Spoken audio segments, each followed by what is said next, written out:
അവർ വിളിച്ച് ചോദിച്ചപ്പോഴാണ് പോലീസ് സ്റ്റേഷനിൽ നമുക്ക് മനസ്സിലായത് ഒരു സീരിയസ് ആയിട്ടുള്ള ഒരു സ്ത്രീ എങ്ങനെ ഒരു സംഭവം ഉണ്ടായിട്ടുണ്ട്. ആ സ്ത്രീ പറയരുത് സത്യമാണെന്ന് മനസ്സിലായത്. അപ്പോൾ ഒരു വയസ്സൊക്കെ ഏജ് അത്രയൊന്നും ഇല്ല. പിന്നെ നമുക്ക് അവരോട് സംസാരിച്ച് മനസ്സിലാക്കിയപ്പോഴാണ് അവരുടെ കംപ്ലീറ്റ് മനസ്സിലാക്കിയത്. ഇവരൊരു വിക്ടിമെ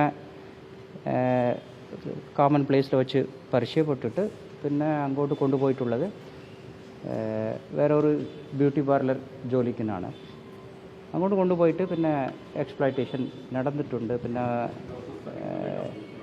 ഫോണൊക്കെ തന്നില്ല, പാസ്പോർട്ടൊക്കെ മാറ്റി വെച്ച് കുറച്ച് വളരെ ഗുരുതരമായിട്ടാണ് പ്രഷർ.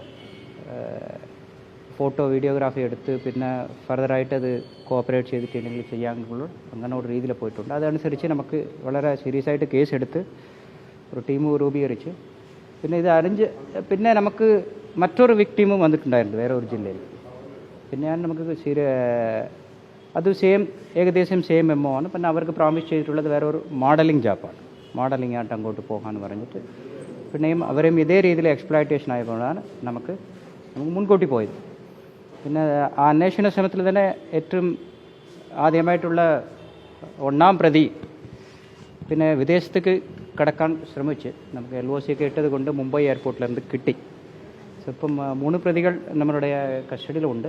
ഇത് ഡീറ്റെയിൽ അന്വേഷണം ചെയ്തിട്ട് നമുക്ക് ശക്തമായിട്ട് പോകാം. ഒരു SIT DCP 1 അശ്വതിയാണ് അതിന് നേതൃത്വം കൊടുക്കുന്നത്.